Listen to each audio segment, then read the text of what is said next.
Estamos de volta com o nosso curso de Direito Penal Atual. Eu sou o professor Alexandre Salim e estou aqui com você nesta jornada na instigante disciplina que é o Direito Penal. Muito nos honra aqui a presença dos nossos convidados. Nós temos a doutora Marta, que é pós-graduada em Direito Civil e Processual Civil pela Uni-Anhanguera. O doutor Joseleno, que vem da Faculdade Alfa de Goiás. O colega docente de Direito Penal, o professor Anderson, que vem da Faculdade Padrão de Goiás, todos representantes da Gerência de Ensino da Administração Prisional do Estado de Goiás. Sejam muito bem-vindos, é uma satisfação tê-los aqui. É a nossa terceira aula. O que nós vimos? Primeiras. Nós vimos a tese do mestre italiano, do jus filósofo italiano, Luigi Ferraioli. Eu esqueci de falar para você. O Ferraioli, ele é o meu orientador no doutorado que faço na Universidade de Roma III. O Ferraioli, ele hoje é uma das referências mundiais dentro do garantismo penal. Aliás, o direito penal, ele é apenas uma tese, um exemplo privilegiado da tese garantista de Luigi Ferraioli. Tudo maior que o direito penal. O garantismo ele é aplicado ao penal e a todo e qualquer outro ramo do direito. Nós vimos depois as leis cegas, as normas penais em branco. Vimos a questão da inconstitucionalidade ou não, que recai, esta pecha que recai sobre essas leis incompletas, que podem ser complementadas por outra lei, norma penal em branco homogênea, por ato administrativo, norma penal em branco heterogênea, ou pelo juiz, tipo penal aberto, como foi a pergunta da Marta. Aqui é o nosso terceiro encontro e eu quero falar com você sobre esta tese polêmica intitulada Direito Penal do Inimigo. Em que contexto histórico-jurídico aparece o tal direito penal do inimigo? Você tem que saber que nós estamos em um momento pós-finalista. Como assim pós-finalista? Você tem que lembrar que até meados da década de 70, no nosso país, imperou a tese causalista. Os grandes clássicos, Hungria, Aníbal Bruno, Fragoso, são autores ligados ao causalismo penal, que viam a conduta como mero comportamento humano e voluntário, que modificava o mundo exterior. Para esses autores causalistas, dolo e culpa estão dentro da culpabilidade e não dentro do tipo. Na década de 80, chega ao Brasil com força o pensamento finalista. O finalismo de Hans Welzel, que acaba chegando ao Brasil e deslocando o dolo e a culpa, que estavam na culpabilidade, para o tipo. Podemos dizer que o nosso Código Penal, ele a partir da reforma penal de 84, ele é finalista. Podemos sim, o Código Penal é finalista. Por quê? Por causa do artigo 20 caput. Se você ler o artigo 20 caput, você verá a questão atinente ao Instituto do Erro de tipo essencial. O que nos diz a lei? Que o erro que incide sobre elemento do tipo, se excusável, exclui dolo e culpa. Se inexcusável, exclui o dolo e permite a punição do agente a título de culpa se houver crime culposo previsto em lei. Pois bem, há sempre exclusão do dolo. Você se deu conta do raciocínio? Se o erro incide sobre o tipo e exclui o dolo, é porque o dolo está no tipo. E o dolo está no tipo para, repito, os finalistas.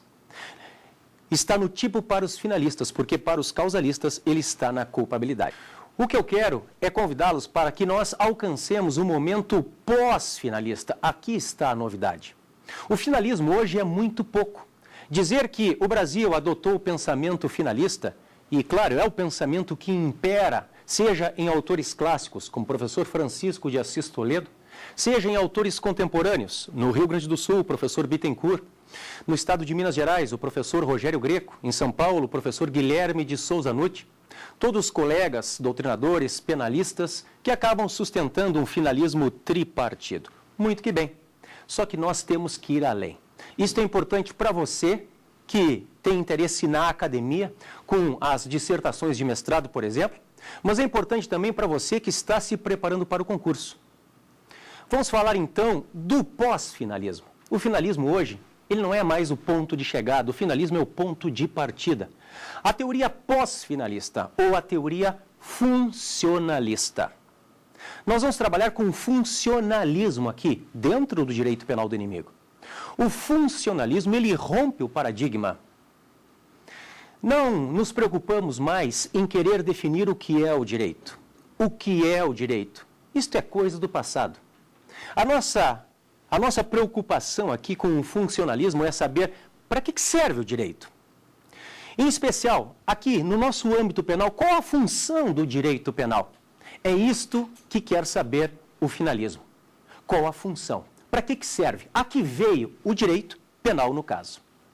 Há várias vertentes do funcionalismo. Um funcionalismo mais moderado, um funcionalismo mais radical, que é onde está o direito penal do inimigo, e até um funcionalismo, como se diz, contencionista ou reducionista, onde está a tese da tipicidade conglobante, será objeto da nossa quinta e última aula aqui. Vamos falar um pouquinho sobre o funcionalismo moderado. Moderado ou teleológico, do professor alemão Klaus Roxin. Aliás, Roxin, você tem que lembrar, ele é um minimalista. Roxin é um minimalista, Ferraioli é um minimalista, Servini é um minimalista, são todos, Zaffaroni é um minimalista, todos autores ligados à aplicação de um direito penal mínimo, como vimos na nossa primeira aula com o garantismo. O que diz o professor Roxin a esta indagação? Para que serve o direito penal? Diz ele, para administrar a vida social, para regrar a vida em sociedade. O direito penal nada mais é do que um controlador social formalizado. Como eu já disse a você, há várias instâncias de controle social, sejam elas informais, sejam elas formalizadas. Há um controle social informalizado que começa em casa, com a família, passa pela escola, pelo clube, pela igreja. Um grande controlador social informal hoje, como eu disse a você, é a mídia, pense. Até chegarmos em controladores sociais formalizados, que vêm com as instâncias policiais e penitenciárias, com o Ministério Público, que vêm com o sistema criminal como um todo. E o direito penal está aí inserido. O direito penal é mais um órgão de controle social. O direito penal sustenta o funcionalismo moderado ou teleológico. Ele não serve para punir ninguém. O direito penal não serve nem mesmo para criar e para dizer o que é crime, porque é a sociedade que se regra e, querendo, usa como um dos seus controladores o direito penal. Roxin, você tem que lembrar, ele está ligado à política criminal. Roxin, não é à toa, está ligado a teses minimalistas como o princípio da insignificância. Aliás, a expressão insignificância é dele, Roxin, porque a expressão bagatela é de outro Klaus, é de Klaus Tiedemann. Roxin está ligado, eu dizia, a teses minimalistas como o princípio da insignificância, a própria teoria da imputação objetiva, que para nós no Brasil é algo relativamente novo no que se refere a decisões jurisprudenciais. A teoria da imputação objetiva vem para controlar a teoria que nós adotamos no artigo 13, a da conditio sine qua non, ou da equivalência dos antecedentes causais, no que se refere à relação de causalidade entre conduta e resultado. Teses minimalistas. Pois bem, Roxin sustenta que a função última do direito penal é esta, administrar a vida social. É um órgão de controle social. Mas é claro que a polêmica, pessoal, ela não está aqui em Roxin.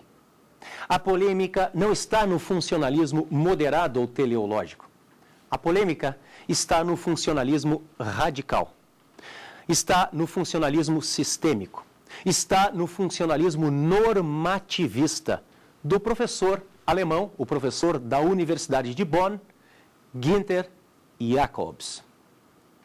O professor Günther Jacobs é o responsável pela formulação do que nós chamamos, então, anote, de funcionalismo radical ou normativista, ou sistêmico. Justamente porque ele vai se embasar na teoria sistêmica ou da autopoiese de Luhmann, de Niklas Luhmann. É o que nós veremos, portanto. O direito penal do inimigo está aqui, dentro da tese funcionalista, repito, sistêmica, ou radical, ou normativista de Günther Jacobs. O professor Jacobs, ele traz toda uma fundamentação filosófica para a tese do direito penal do inimigo. Você deve lembrar aqui dos famosos filósofos contratualistas, os famosos filósofos que pensam o Estado como um contrato social. Aqui de Rousseau, eu estou falando aqui de Locke, eu estou falando aqui de Hobbes. Autores que falam desta passagem do estado de natureza para o estado de cultura e com esta passagem na criação do Estado. Então pense aqui comigo. Nós estamos num estado de natureza, num estado selvagem, num estado que reflete a lei do mais forte, uma luta de todos contra todos. E nos cansamos. E resolvemos passar a um estado civil, um estado com regras, um estado com normas. Pois bem, nos reunimos em assembleia e firmamos o pacto social. Esta metáfora, é claro, da criação do pacto social, da criação do Estado a partir do contrato social, é toda a fundamentação filosófica da tese do professor alemão Günther Jacobs. E não apenas em filósofos contratualistas como Hobbes, como Rousseau, como Locke, sustenta o professor Jacobs a sua base filosófica para a teoria do direito penal do inimigo. Mas também em filósofos como Kant e em filósofos como Fichte, ok? Pois bem, desde 85, quando houve um famoso Congresso Mundial de Direito Penal na Alemanha, já se falava nesta nomenclatura do direito penal do inimigo. O professor Jacobs, ele lança esta ideia apenas como um discurso falando, olha, estamos nos aproximando de um momento em que há um direito penal contra o inimigo. Se está elegendo o inimigo. E, portanto, há também um terrorismo de Estado ao lado do terrorismo delinquente. Pois bem, o que acontece é que em 2003, o professor Jacobs, ele escreve um livro intitulado Direito Penal do Inimigo, onde ele, ao contrário de 85, ele traz um discurso afirmativo e legitimador, defendendo a tese radical do direito penal do inimigo. O professor Jacobs, ele começa sustentando que há dois tipos de direito penal. Cuidem agora. Um direito penal do cidadão e outro direito penal do inimigo. O direito penal do cidadão é um direito penal com regras, é um direito penal com garantias, é um direito penal com advogado, é um direito penal que é aplicado em atos executórios e não em preparatórios, é um direito penal que respeita a legalidade estrita.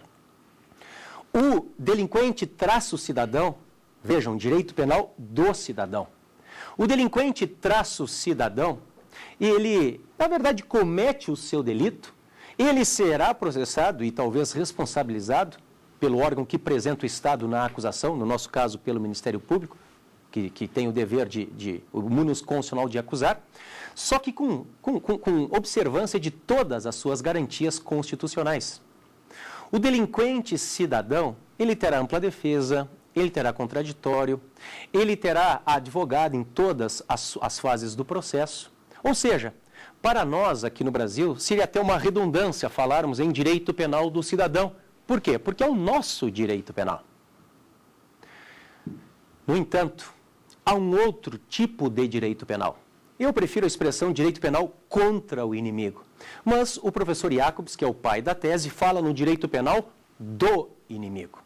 No direito penal do inimigo. Um direito penal radical. Um direito penal onde eu posso punir a partir de atos meramente preparatórios. Um direito penal que usa e abusa de normas penais em branco e tipos penais abertos. Um direito penal onde não há ou estão absolutamente diminuídas garantias penais e garantias processuais penais constitucionais. Um direito penal onde o princípio é o da periculosidade e não o da culpabilidade. Olhem só onde chega a sustentação do professor Jacobs. Nós temos o imputável e o inimputável. Ambos, é claro, podem praticar fatos típicos e ilícitos. O inimputável, aquele que não é são mentalmente, pode matar alguém, por exemplo. Muito que bem. É da lógica, é da técnica do nosso direito penal que sobre o comportamento do imputável recai um juízo de culpabilidade. Ou seja, é um juízo para o passado. Eu puno o imputável pelo que ele fez. É por isso que a pena tem prazo mínimo e tem prazo máximo. Agora, em relação ao inimputável, aquele que, embora pratique fato típico e ilícito, ele não é são mentalmente, não há um juízo de culpabilidade sobre o seu comportamento, mas um juízo de periculosidade. A periculosidade, ao contrário da culpabilidade, não é um juízo para trás, para o passado. É um juízo para a frente, é um juízo para o futuro. Ou seja, porque o sujeito é inimputável, há um juízo de periculosidade porque ele pode tornar a fazer. É por isto que a medida de segurança no nosso país, ela só tem prazo mínimo, que é de 1 a 3 anos. O que o professor Jacobs faz aqui? Ele junta os dois conceitos. Ou seja, ele diz que o inimigo, ele é um imputável perigoso. Opa, deu um nó. Na lógica brasileira, ele deu um nó. Porque o conceito de imputabilidade está ligado ao de culpabilidade. E o de inimputabilidade é o de periculosidade. O professor Jacobs fala no imputável perigoso. Juntou tudo. Vocês entendem por quê? Imputável perigoso? Porque ele quer que o inimigo não receba a pena. Ele quer que o inimigo receba a medida de segurança. Este é o pensamento lombrosiano, que vê o crime como doença, que vê o criminoso como alguém que deva ser tratado e que, por consequência, não haverá incidência de pena, mas incidência de medida de segurança. Não obstante o sujeito seja são mentalmente. Por quê? Porque só há prazo mínimo. Para a medida de segurança só há prazo mínimo, não há prazo máximo. Isso significa que o nosso inimigo, ele poderia, em tese, ficar segregado de forma indefinida, para sempre. Uma segregação permanente, perpétua. O ergástulo. Você está vendo como é radical esta tese? Aliás, o procedimento aqui para o inimigo é um procedimento de guerra. O inimigo, para o professor Jacobs, é uma não pessoa. Se o sujeito é uma não pessoa, ele é um não detentor de garantias penais e processuais. Isto significa que se é uma não pessoa e um não detentor de garantias penais e processuais, é um não sujeito processual. Se ele é um não sujeito processual, bom, eu posso jogar com as garantias penais e processuais a meu bel prazer. Eu, Estado. E como eu disse a você, o procedimento é de guerra. Não é um procedimento processual penal. O inimigo, ele é visto como inimigo tal qual na guerra. E claro que o inimigo na guerra, ele não tem que ser preso. O inimigo na guerra tem que ser abatido. Este é o pensamento radical que recai sobre o inimigo, no direito penal do inimigo. Você não pode defender o direito penal do inimigo hoje. É um direito penal radical. É um direito penal onde não há ou estão diminuídas quase ao máximo as garantias penais e processuais conquistadas ao longo dos séculos. E a pergunta que não quer calar, né? Mas quem é este inimigo, hein? Quem é o inimigo? A questão aqui é de política criminal. O inimigo é quem? O chefe. O inimigo é quem? O Estado. O inimigo é quem? O Big Brother. O Big Brother, no sentido de Orwell, 1984, quer que seja. O inimigo é quem está ali no comando, diz que é o inimigo. O inimigo já não foi Jesus Cristo? O inimigo já não foi o herege? O inimigo já não foi as mulheres, na época consideradas bruxas e levadas à fogueira. Pense na Guerra Fria, quem era o inimigo? Não era o comunista, todo mundo tinha medo de comunista. O inimigo era o comunista e, por consequência, o comunismo. O inimigo vem sendo escolhido pelo governante. Você está vendo que é direito penal do autor? Você está vendo que eu estou punindo o sujeito pelo que ele é e não pelo que ele fez? Eu estou punindo ele porque é inimigo. O direito penal do inimigo, senhores, aceita a punição do agente em sede de atos preparatórios. O que nos diz a boa técnica no Brasil? Bom, o iter criminis, o itinerário do crime, pressupõe a cogitação, é a fase interna do crime, quando eu cogito praticá-lo. A cogitação é impunível. A preparação são os atos preparatórios para o bem jurídico não começou a ser ofendido ainda. A preparação, em regra, é impunível no Brasil, salvo quando, por política criminal, o nosso legislador resolver tratá-la como tipo penal autônomo, como, por exemplo, possuir petrechos para fabricar moeda falsa.